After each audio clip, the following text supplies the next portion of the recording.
중심으로 하나님 나라의 모습, 거기 17절에 보면 하나님의 나라는 먹는 것과 마시는 것이 아니 오직 성령 안에서 의와 평강과 희락이라.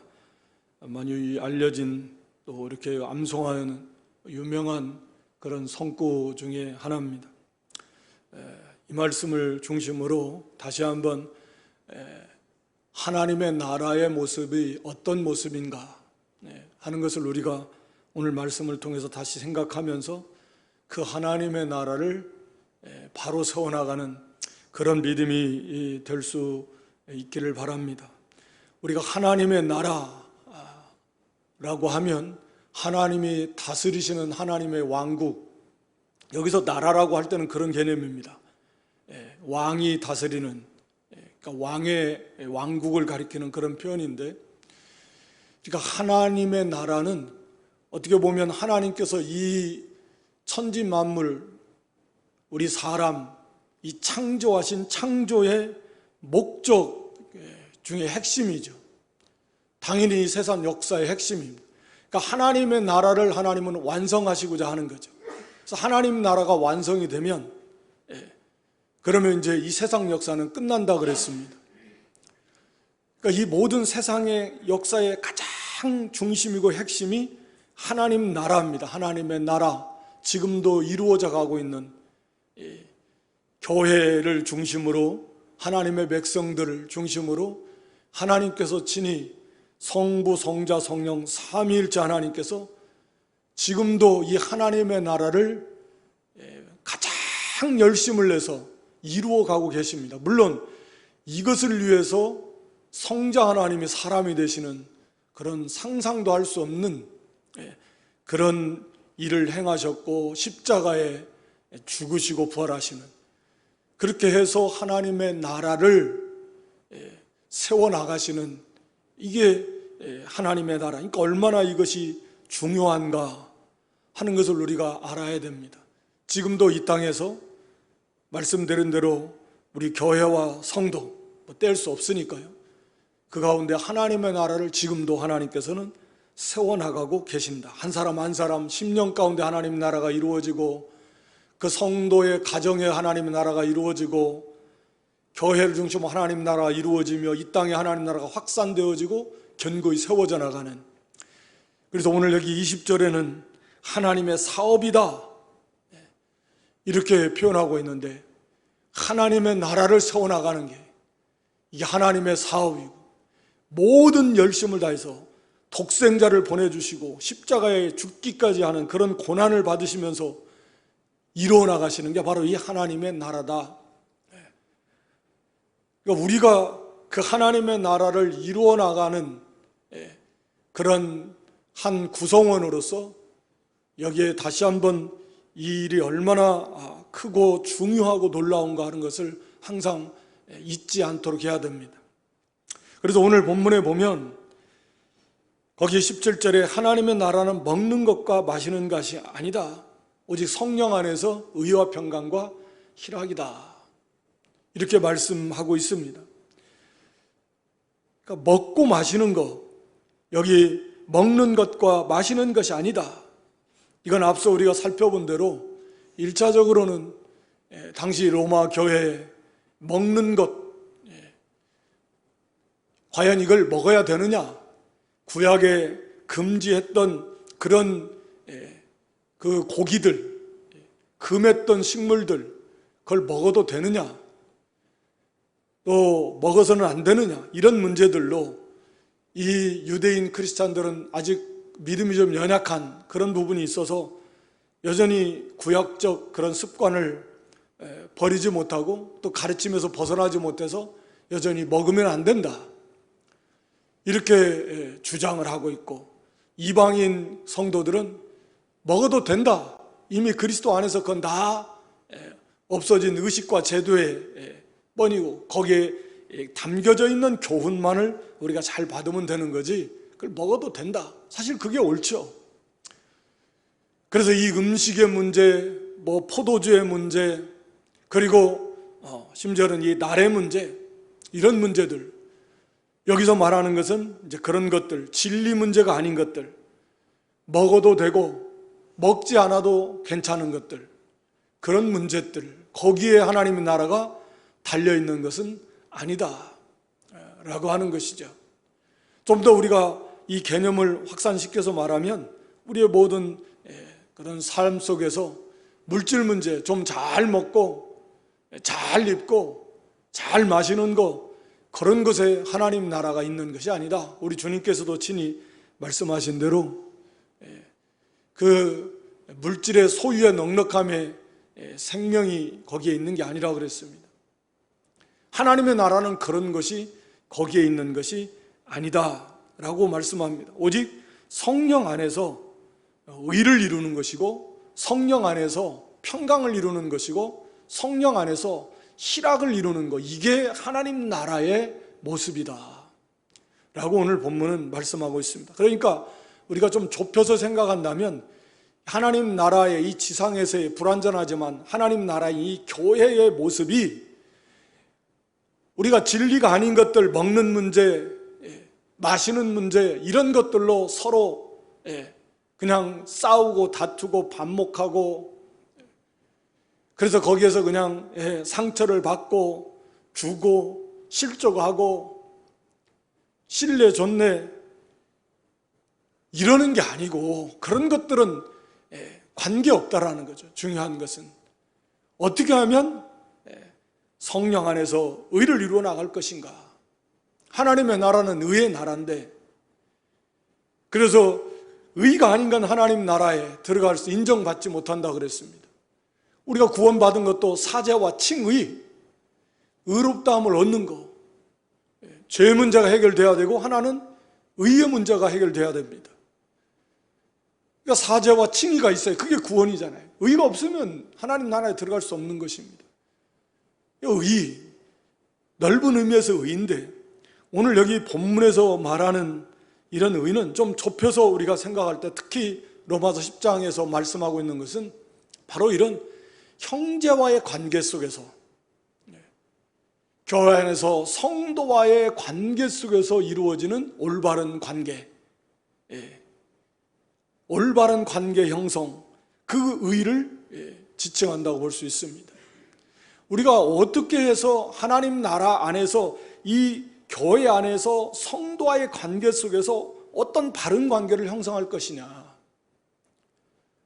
이것이 의를 이루는 것이다 라고 하는 것을 말씀하고 있는 겁니다. 말씀드린 대로 이 의를 이루어 나가려면 크게 두 가지만, 성령 안에서 의, 교회 안에서 형제와의 관계 속에서 이 의를 이루어 나갈 때, 하나는 부정적으로 앞에서도 이미 나온 건데, 형제를 비판하거나 업신여기지 말라는 거예요. 서로 이것에 대해서 음식 문제로 먹는 거, 먹지 않는 걸 가지고 서로 자기 생각이 옳다고 주장하면서 상대방을 비판하고, 한쪽에서는 또 업신여기고 무시하고, 이렇게 해서 서로 상처를 주고받고 해서는 안 된다라고 하는 것입니다. 그래서 절대로 우리가 진리 문제가 아닌 것을 가지고 자기 생각을 앞세워서 그것이 옳다라고 주장하고, 오늘 본문에서 보면 실제로는 좀 믿음이 성숙한 성도, 즉 그 먹어도 괜찮다고 주장하는 사람이 사실은 옳아요. 먹어도 되잖아요. 그런데 믿음이 연약한 자들은 아직 그것을 깨닫지 못해가지고 여전히 안 먹어야 된다라고 이렇게 주장하고 있어요.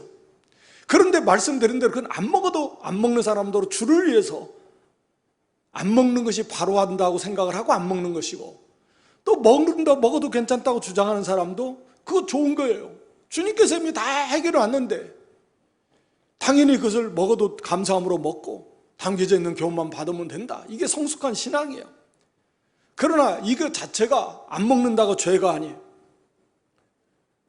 그러니까 이것은 해도 되고 안 해도 되는 그런 영역에 속한 것입니다. 그런데 이 문제를 가지고 오히려 상대방을 업신여기면서 이 믿음이 강한 성도가 그 자체를, 믿음을 가지고 이거 먹어도 돼 하고 먹는 것 자체는 선한 거예요. 바른 믿음이에요. 오늘 여기 너희의 선한 것이, 16절에 보면 비방을 받지 않게 하라 그랬. 너희의 선한 것은 그 믿음으로 주를 위해서 먹어도 되니까 먹는 거예요. 그런데 이 먹는 것이 그것을 깨닫지 못한 믿음이 약한 성도들에게 어떤 비난의 빌미를 제공하게 된다면, 다시 말하면 그 사람들로 하여금 20절에 가서 보면 거리낌으로 먹는 사람이라는 이 의미는, 이 바른 성경이 좀 이해하기 쉽게 정확하게 번역을 했는데, 형제를 넘어지게 하면서, 형제로 하여금 거리끼게 하면서 먹는다는 의미거든요. 자기가 거리끼면서 먹는다는 의미가 아니라 상대방, 연약한 형제로 하여금 거리낌을 갖게 하면서, 즉 넘어지게 하면서 먹는다고 하면, 자기는 그 먹는 것 자체는 옳고 선한 것이라고 할지라도 그것이 다른 형제로 하여금 실족해 하면 그것은 오늘 여기 20절에 악한 것이 되어버리는 것입니다. 그러니까 먹는 것 자체는 선할지 몰라도 그것으로 인해서 다른 형제를 실족해 하는 것이 더 큰 악이 된다라는 거죠. 악이 되는 것입니다. 그게 죄라는 것이죠. 그래서 사실 이거 제가 작년 첫 번째 아마 설교가 두 번째인가 이게 이 본문을 가지고 말씀을 드렸었던 것 같은데, 이 중요한 대부분의 사실은 일어나는 문제들이 우리가 진리 문제를 가지고 이렇게 교회가 갈라지고 하는 경우는 드물어요. 사실은 드뭅니다. 또 진리 문제로 가지고는 그게 안 되면 사실은 갈라져야 될 필요성이 있는 거죠. 진리를 바로 세우기 위해서는. 그런데 대부분의 교회의 문제는 우리가 다 보고 듣고 또 겪고 있듯이 이 진리 문제가 아니에요. 오늘 여기 본문에 나온 것처럼 당시 교회의 문제처럼 먹는 거 문제, 마시는 문제, 그거 진리 문제가 아니에요.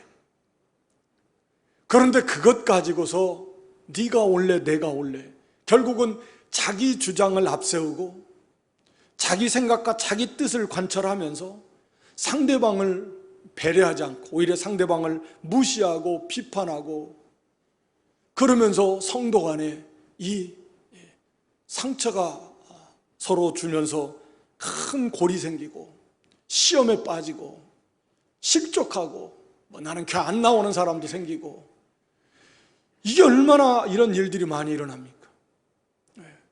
교회 안에서 일어나는 대부분의 문제들이 진리 문제가 아닌 바로 이런 것들을, 그게 하나님 나라의 모습이냐는 거 아니라는 거예요. 그래서 성도 한 사람 우리가 계속 많이 말씀을 듣고 상고하다 보니까 강조할 수밖에 없는 게, 형제, 오늘 본문에도 나오지만 형제를 실족해 하는, 오늘 여기 15절에도 만일 식물을 인해서 내 형제가 근심하게 되면 이는 내가 사랑으로 행치 아니함이라. 그리스도께서 대신하여 죽으신 형제를 내 식물로 많게 하지 말라. 그리스도께서 대신해서 죽으시면서까지 구원한 형제로 하여금 실족하게 하는, 여기서 망하게 한다라는 건 지옥 가게 한다는 그런 개념은 아니죠. 한번 구원받은 성도가 그러는 법은 없으니까. 그러나 그 형제가 실족해서 범죄하고 믿음에서 떠나게 되고 일시적으로라도 낙심하게 되고 근심하게 되고, 이게 엄청난 큰 손해를 끼치게 한다 그랬습니다. 그래서 우리가 잘 아는 대로 마태복음 18장 6절로 10절의 말씀에 보면, 작은 소자 한 사람이라도 실족해 하면 차라리 그렇게 할 바에야 큰 맷돌, 연자방아 맷돌을 목에 달고 차라리 깊은 바다에 빠져라. 얼마나 하나님께서 형제, 성도 한 사람 실족해 하는 것에 대해서 진노하시는가 하는 것을 우리에게 가르쳐주고 있는 것. 우리는 항상 그것을 망각할 때가 너무 많아요.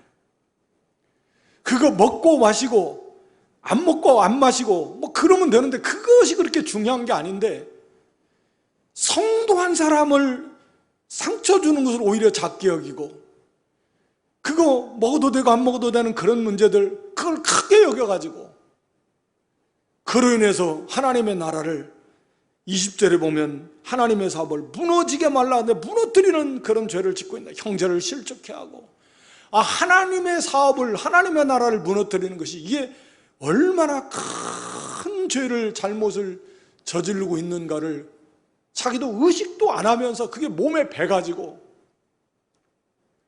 그렇게 말도 하고 행동도 하고, 그래서 교회 안에 그냥 서로가 서로를, 때로는 알지 못하는 그런, 의도하지 않은 그런 경우에라도 그렇게 상처를 주고받고, 그런 문제들이 많다라는 거죠. 뭐가 중요합니까 도대체? 그리스도께서 대신 죽으신 형제다. 15절에 그리스도께서 대신하여 죽으신 형제예요. 그렇게 성도 한 사람이 귀한 존재다. 그 형제를 구원해내고 그 형제를 잘 세워나가는 게 지금 하나님의 사업이고 하나님의 나라를 세워나가시는 건데, 지금 성삼일체 하나님께서 이 일을 위해서 가장 열심을 내시고 지금도 일하고 계신다 그랬잖아요. 그런데 우리는 명목상으로는 우리도 다 하나님 나라를 위해서 일한다고 해요. 다 사실이죠. 교회를 위하는 마음, 그런다고 하면서 사실은 교회를 무너뜨리고 있는 그런 안타까운 일들이 너무 많습니다. 우리 자신도 사실은 돌아보면 알게 모르게 그런 죄들을 많이 지었을 거예요. 무엇보다도 형제를 존귀 여겨야 됩니다. 그리스도께서 대신하여 죽으신 형제다. 성도를 존귀 여겨야 돼요. 그래서 그 성도를 비판하거나 정죄하거나 업신여기거나 무시하거나 상처 받도록 해서는 안 된다. 존귀 여겨야 된다. 그래서 당연히 형제를 비판하고 업신여기지 않는 거, 그 형제를 받아주는 거, 이것이 형제 간의 관계 속에서 의를 이루는 것입니다. 의를 이루는 것입니다. 그리고 성령 안에서 의를 이루어 나가는 것, 두 번째로 생각할 것은 거기 21절에 나온 대로 고기도 먹지 아니하고 포도주도 마시지 아니하고 무엇이든지 내 형제로 거리끼게 하는 일을 아니함이 아름다우니라. 먹을 수 있음에도, 고기를 먹을 수 있고 마실 수 있음에도 형제가 거리낀다면 나는 그런 일을 하지 않겠다. 그것이 아름답다라는 거죠. 이것이 바로 성숙한 성도의 모습입니다. 그래서 형제를 위하여 자기의 권리와 자유를 스스로 제한하는 것입니다. 21절의 말씀이 그런 거예요. 내가 할 수 있는 권리가 있고 자유가 있지만 이것으로 하여금 형제가 거리끼게 되고 그로 인해서 형제가 상처가 되고 실족하게 되는 일이라고 한다면 내가 스스로 그 권리를, 그 자유를 제한하겠다. 그것이 하나님 앞에 아름다운 것이다 라고 하는 것입니다. 그래서 고린도전서 10장 23절에 보면 이 사도 바울이 고린도 교회를 향해서 이 똑같은 말씀을 주셨어요. 고린도전서 10장 23절, 모든 것이 가하나 모든 것이 유익한 것이 아니요 모든 것이 가하나 모든 것이 덕을 세우는 것이 아니니. 여기 모든 것이 가하다라는 말은 우리가 할 수 있는 권리와 자유가 있다. 해도 되는 것입니다. 먹어도 되는 것입니다. 마셔도 되는 것들입니다. 그게 내 권리이고 내 자유예요. 그러나 그것이 유익이 되지 않는다면, 덕이 안 된다면 다른 형제에게, 교회에게, 하나님의 이름에, 우리의 신앙에 유익이 안 되는 것이라면 그것은 자기의 권리를, 자기의 자유를 스스로 제한해야 된다. 이건 우리 신앙생활에 있어서 너무나 중요한 진리입니다. 우리가 꼭 교회 안에서만이 아니라요. 우리가 모든 인간관계 속에서도 다 마찬가지잖아요. 내 권리이고 내가 해도 되는 내 자유이고 그가 자체가 죄도 아니에요. 그러나 그것이 어떤 상황 하에서는 상대방에게 불편을 끼칠 수도 있고 상대로 하여금 마음 아프게도 할 수 있고 당연히 그런 거 아니겠습니까? 뭐 극단적인 예를 들면 내 웃고 싶은 거 뭐 웃는 게 내 자유지만 슬픔 당한 형제 앞에 가서 웃으면 그게 되겠습니까? 마찬가지라는 거죠. 당연히 우리가 성도 교회 안에서는 더더욱이나 내 권리고 내 자유라고 할지라도 그것이 형제에게 유익이 안 된다면, 교회에게 유익이 안 된다면 그것은 하지 않아야 된다. 이게 형제사랑의 실천의 모습입니다. 그러니까 먼저 형제를 생각하는 사랑의 모습이잖아요. 자기를 먼저 생각하는 게 아닙니다. 먼저 하나님의 영광을 생각하고 하나님의 나라를 생각하고 그 하나님 나라의 구성원이 형제를 먼저 배려해주고 생각하는 게 그게 사랑의 세계고 그게 성숙한 그런 성도의 신앙의 모습입니다. 그리고 하나님께서 세워주실 것이다. 거기 4절에 보면 하나님 세우는 것이나 넘어지게 하는 것 그거 다 주인에게 있다. 하나님께서 주인이 저를 세우신다. 그 권능이 주께 있다 그랬습니다. 아직은 좀 깨달음이 좀 부족하다고 할지라도 때가 되면 하나님께서 그걸 깨닫게 해주시고 그래서 자라나게 해주실 것이고 그때가 되면 내가 그때 주장했던 것이 아직 뭘 몰랐었구나. 그런데도 저 형제가 저분이 이야기한 게 맞았었네.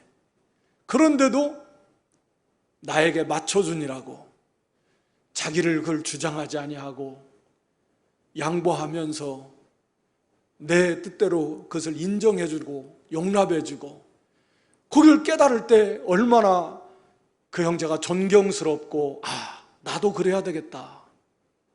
아직 연약해서 잘 모르는 경우는 그걸 갖다 막 핀잔을 주고 그것도 모르냐 그걸 이렇게 하면 어떻게 하냐 이런 걸 해가지고 이제 막 아직 저기 한데 자기는 그 사람도 나름대로 뭘 모르긴 열심히 한다고 교회에서 했는데 갔다가 그러면 푹 실족해가지고 그런 일이 너무 많아요. 음식 이게 뭐냐 이 맛이 이렇게 짜가 이런 걸 음식이라고 해놨냐 자기는 열심히 한다고 막 땀 뻘뻘 흘려가면서 했더니 맛이 있는 둥 없는 둥 뭐 이런 식으로 해놔버리면 얼마나 상처가 되겠습니까? 그러니까 우리가 때가 되면 하나님께서 그걸 다 깨닫게 해주시고 그럴 날이 분명히 올 것이다. 그때까지 참고 기다리면서 내가 내 권리를 스스로 제한하고 자유를 제한하고 오히려 그 형제를 용납해주고 받아주고 위에서 기도해주고 그것이 바로 덕을 세우는 것입니다. 덕이라는 게 여기서 덕을 세운다. 19절에 이러므로 우리가 화평과 덕으로 서로 덕을 세우는 일을 힘쓴다. 여기 덕을 세운다라는 말은 문자적인 의미는 건축한다라는 의미예요. 건물을 세운다라는 의미입니다. 우리가 하나님 나라를 세워나가는 사람들이잖아요. 신앙을 세워나가는 사람들입니다. 이게 덕을 세운다는 거예요. 그러니까 성도의 형제의 신앙을 세우잖아요. 그 형제가 신앙이 잘 세워나가도록 그렇게 우리가 기도해주고 그게 받아주고 그리고 이 형제를 도와줘서 그 형제가 잘 자라나도록 이렇게 후원해주는 성도 이게 바로 성령 안에서 의를 이루어 나가는 것이다. 특히 오늘 본문에서 강조하고 있는 사람과 사람과의 관계 속에서 교회 안에서의 성도와 성도의 관계 속에서 언제나 내가 설사 주장하는 것이 그게 옳아요. 효율적일 수도 있고 많은 믿음과 또 경험 속에서 나오는 그런 바른 것일 수 있어요. 실제적으로. 그럼에도 그게 진리 문제가 아니면 그것 때문에 형제가 상처를 받고 그 형제가 이렇게 실족하게 되게 된다면 그것이 비교할 수 없을 만큼 중요한 가치의 문제다. 그래서 절대로 그 형제를 비방하거나 비난하거나 업신여기거나 또 무시하지 말고 오히려 내 권리를 내 자유를 스스로 제한해서 그 형제가 이제는 좀 믿음 안에서 잘 자라날 수 있도록 도와주는, 덕을 세워주는, 그것이 바로 오늘 성령 안에서 의를 이루어 나가는 것이다. 이게 하나님 나라의 모습이다 라고 하는 것입니다. 그리고 두 번째는 성령 안에서 화평, 평강, 의와 평강과 희락이다. 평강을 이루는 나라, 성령 안에서 평강을 이루어가는 나라입니다. 의를 이루어 나가는 것이고 평강을 이루어 나가는 것인데, 물론 이 평강은 의와 뗄 수 없죠. 사실은 이 의를 이렇게 이루어 나가니까 의의 결과로서 서로 화평이 이루어지는 거잖아요. 그렇잖아요. 네.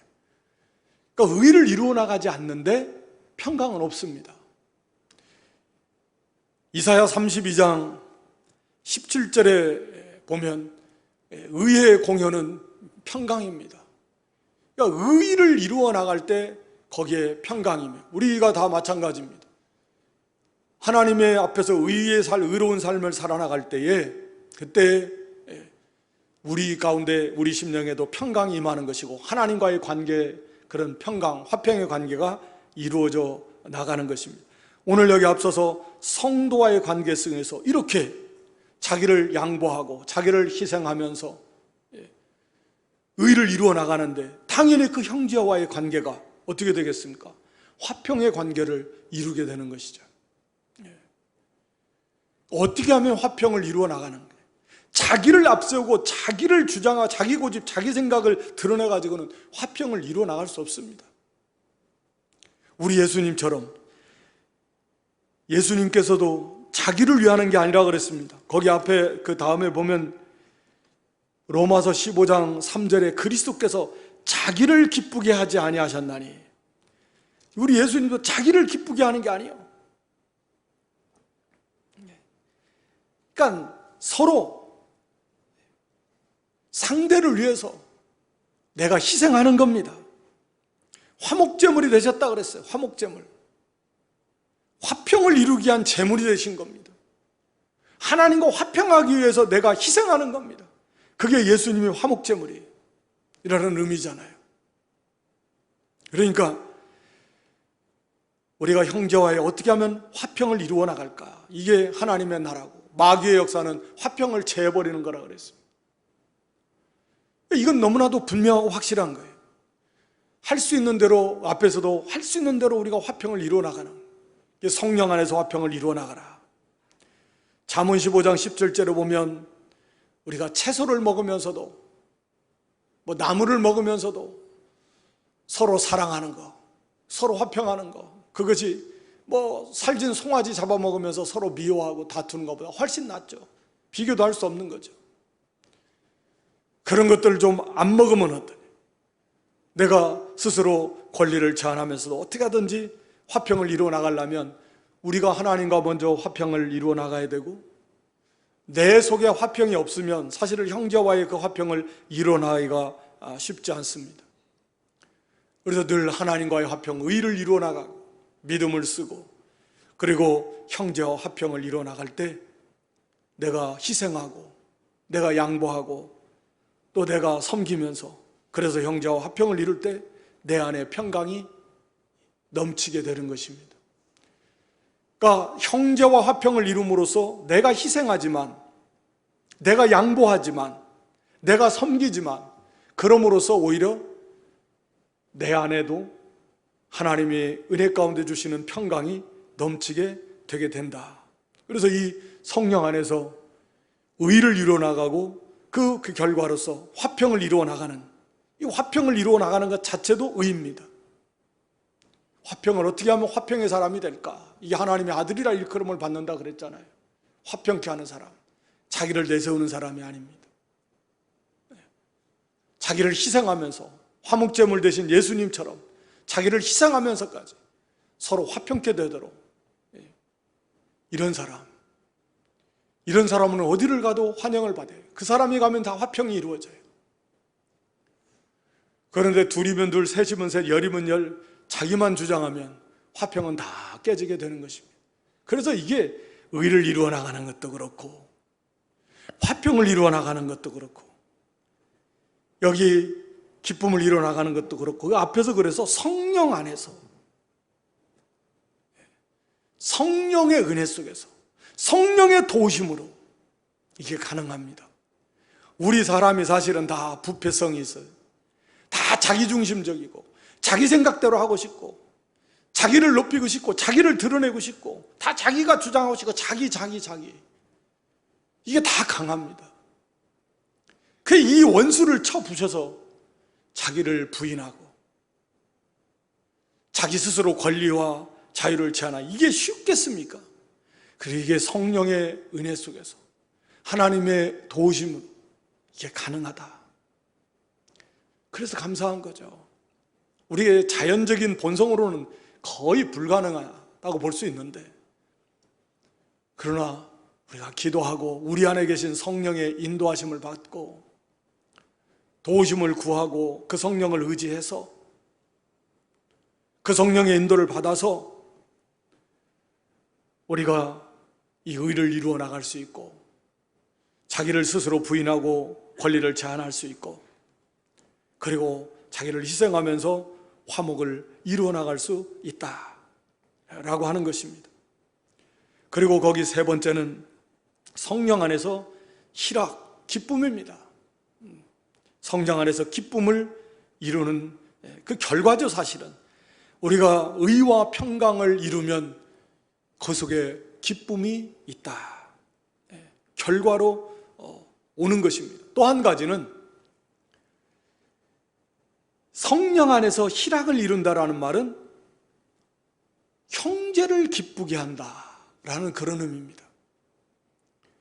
그러니까 의를 이루고 평강을 이루면 그 결과로서 기쁨이 오기도 하지만, 여기서 성령 안에서의 희락이라는 말은 형제를, 상대방을 기쁘게 하는 그런 나라, 그런 성도, 이것을 말씀하고 있는 겁니다. 그래서 좀 전에 말씀드린 대로 로마 15장 3절에서 예수님은 자신을 기쁘게 하지 않았다. 자신을 기쁘게 하지 않았어요. 오히려 형제들을 구원해서 그들을 기쁘게 하려고. 이게 하나님 나라의 모습이다. 우리는 다 그렇잖아요. 자기를 기쁘게 하고, 자기를 만족해 하고, 자기가 행복하게 하려고 하지만, 그렇게 하면 할수록 불행해진다 그랬습니다.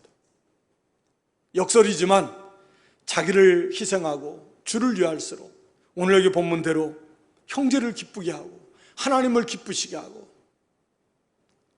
그럴 때에 나의 안에 기쁨이 넘치게 된다. 이게 성경의 일관된 가르침입니다.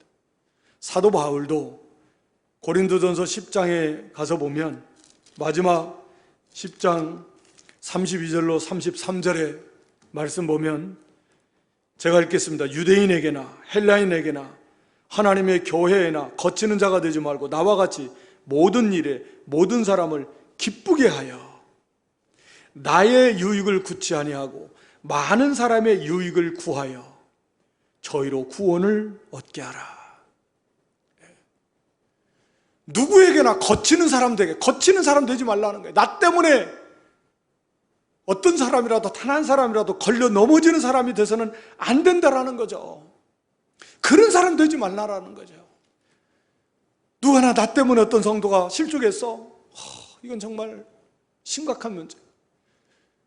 그래서 유대인에게나 헬라인에게나 교회에서나 거치는 자가 되지 말고 모든 사람을 할 수 있는 대로 기쁘게 하는 사람, 나의 유익을 구하는 게 아니라 많은 사람의 유익을 구하는 사람, 그런 사람들을 기쁘게 하는 사람. 사도 바울도 예수님을 본받아서 그 길을 걸어가는, 형제를 기쁘게 하는 성령 안에서, 그래서 성령의 은혜 속에서 형제를 기쁘게 하는 삶, 형제의 원하는 대로, 이게 진리 문제를 거스르는 것이 아니라고 하면 그 형제를 기쁘게 할 수 있는, 자기를 희생하고 양보하면서, 이게 하나님 나라의 모습이라는 거죠. 그래서 형제를 기쁘게 하면 18절에 보니까 이렇게 그리스도를 섬기는 사람은 하나님께 기뻐하심을 받아요. 하나님이 그 사람을 기뻐 받으신다. 그 사람의 그 모든 섬김의 행위들을 기뻐 받으신다. 하나님이 기뻐 받으시는 영적 예배의 삶이다. 하나님이 그 사람의 그 모든 모습들을 기뻐하고, 그래서 하나님이 기뻐하시고 형제도 기뻐하고, 그러니까 나도 기뻐하는 것입니다. 이게 하나님 나라의 모습이고, 결과적으로 자기를 다 희생하는 것 같은데 형제를 비판하지 말고 업신여기지 말고 자기를 제한하고 양보하고 또 희생하고 또 형제를 기쁘게 하고 나는 없는 것 같은데 결국 이렇게 해서 하나님의 나라를 잘 세워나가는 성도가 되는, 성령 안에서 이 일을 이루어나갈 때 성령의 인도를 받아나가는 사람, 성령의 충만을 향해서 가는 사람, 의를 이루어나가는 사람, 하나님을 기쁘시게 하는 사람, 평강을 이루는 사람, 형제를 기쁘게 하는 사람, 예수님을 닮아가는 사람이에요. 이 사람 안에 평강이 넘치고, 이 사람 안에 기쁨이 넘치고, 이 사람 안에 성령의 충만함이 점점 채워져가는, 결과적인 혜택은 다 결국은 자기에게 돌아온다 그랬습니다. 주를 위해서 살고 주를 위해서 죽는데 결과는 다 자기에게 돌아와요. 마찬가지, 형제를 위해 희생하고 형제를 위해서 양보하고 형제를 위해서 절제하고 자기가 아닌 형제를 기쁘게 하고, 그런데 결국은 하나님의 나라를 세워나가는 어마어마한 복된 자리에 서게 되고 성령의 인도를 충만히 받는 자리에 서게 되는 것이고, 내 안에 기쁨이 넘치고 평강이 넘치는 그런 복된 성도가 된다라고 하는 것입니다. 여러분, 에스겔 22장 30절에 보면 하나님께서 당시 이스라엘 유다 백성들을 향해서 다 제사장은 제사장대로, 방백들은 방백대로, 또 백성들은 백성대로 다 타락한 그런 모습들을 보시면서 이 땅을 위해서 성을 쌓으며 하나님의 나라, 실제적인 예루살렘 그 성이 아니라 이 하나님 나라가 무너졌다라는 거죠. 이 땅을 위해서 성을 쌓으며 무너진 하나님의 나라를 쌓을 사람이 어디 있는가? 무너진 데를 막아설 사람이 어디 있는가? 그래서 하나님의 심판을 막을 수 있는 사람이 어디 있는가? 하나님이 찾았다라는 거죠. 근데 못 찾았습니다. 오늘날 우리의 모든, 우리 한국 교회나 우리의 모습들이 겉은 멀쩡한데, 특히나 이렇게 오늘 본문 중심으로 볼 때 교회 안에 싸움과 다툼과 분열이 얼마나 많은지 모릅니다. 겉으로 드러나지 않아도 속으로 성도 간에 이 반목이 얼마나 많은지 모릅니다. 시기와 질투와 그런 불목으로 인해서 서로 거기에서 고통을 받으면서 상처를 받으면서 주고받으면서 때로는 시험에 들고 실족에 빠지고, 이거 하나님 나라가 성령 안에서 오늘 본문의 의와 평강과 희락인데 성도와의 관계에서 의를 이루지 못하고 바른 관계를 세워나가지 못하고 진리 안의 문제를 가지고서 자기를 앞세우고 자기 주장과 자기 생각을 앞세우는 거예요. 그럼 하나님 나라가 무너진 거죠. 성령 안에서 화평을 이루어 나가야 되는데 화평이 아니라 불목을 이루어 나가는 하나님 나라가 무너진 거죠. 형제를 기쁘게 하지 못하고 그저 자기 만족, 자기를 위해서 자기 생각대로 나가는 하나님 나라가 무너진 거죠. 하나님의 나라는 성령 안에서 의와 평강과 희락인데 이게 오늘날 우리의 교회 가운데 이게 있는가? 무너진 거예요. 겉은 멀쩡한 것처럼 보여도 이건 하나님의 나라가 아니다. 서로 사랑과 화평이 없고 기쁨이 없고 그래서 오늘날도 하나님께서 이 무너져버린 하나님의 나라를 좀 세울 수 있는 사람, 그런 교회와 성도가 어디에 있는가? 그래서 하나님의 그 진노를 좀 풀어드릴 수 있는, 또는 그 진노를 유예할 수 있는 그런 성도, 그런 교회는 없는가? 하나님이 찾으시고 있는 줄 우리가 알아야 됩니다. 그런 면에서도 오늘날 교회는 무너져 버렸어요. 대부분의 많은 교회들이 이런 문제를 안고 있고, 심지어는 이런 것들이 바깥으로 표출이 돼가지고 교회가 엄청난 분열과 상처와 무너져 버리는 것입니다. 우리가 오늘 본문의 말씀을 보면서 이게 하나님 나라, 무엇이 중요한가? 중요하지 않은 것들을 붙들고, 그것 때문에 우리가 진짜 중요한 본질인 그리스도께서 대신하여 죽으신 형제를 실족해 한지는 없는가?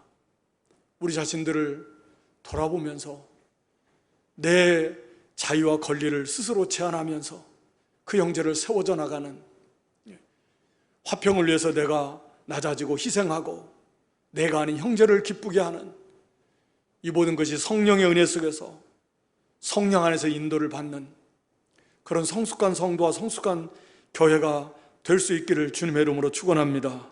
그래서 거기 19절에 이러므로 우리가 화평의 일과 서로 덕을 세우는 일을 힘쓰나니, 이 말은, 덕을 세우는 일을 힘쓰나니라는 이 말은 엄밀하게 말하면 힘쓰자,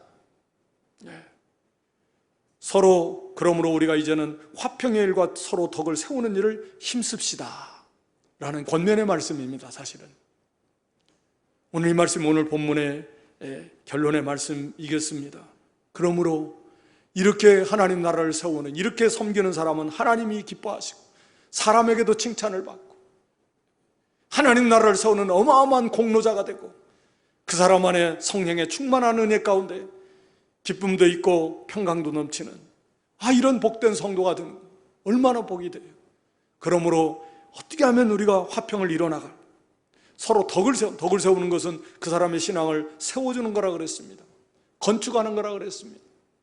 이러기에 우리가 힘을 써는, 무너져버린 하나님의 나라를 다시금 세워나가는, 하나님이 기뻐 찾으시고 하나님께서 원하시는 그런 성도, 그런 교회가 될 수 있기를 다시 한번 주님의 이름으로 축원합니다. 하나님 아버지, 하나님의 나라는 먹는 것과 마시는 것이 아니라 성령 안에서 의와 평강과 희락이라 그랬습니다. 우리가 알기는 너무 잘 알지만 그저 지식의 수준에 머무르고, 우리는 이 말씀과 상관없이 먹는 거, 마시는 거, 해도 되고 안 해도 되는 진리 문제가 아닌 것 가지고 자기가 옳다 주장하고 앞세우면서 정말 본질인 주님께서 대신하여 죽으신 그런 형제를 아프게 하고 때로는 실족해 하고, 그래서 하나님의 나라를 세우는 것이 아니라 오히려 하나님의 나라를 무너뜨렸던 우리의 모습들을 참으로 우리가 깨닫게 하시고 진실로 회개해서 다시금 이제 성령 안에서 참된 의와 평강과 희락을 회복함으로 하나님 나라를 세워나가는, 하나님이 기뻐하시는 그런 교회, 그런 성도들 될 수 있도록 하나님이여 성령과 또 말씀과 은혜로 충만케 해 주시옵소서. 우리 구주 예수 그리스도의 이름으로 기도드리옵나이다. 아멘.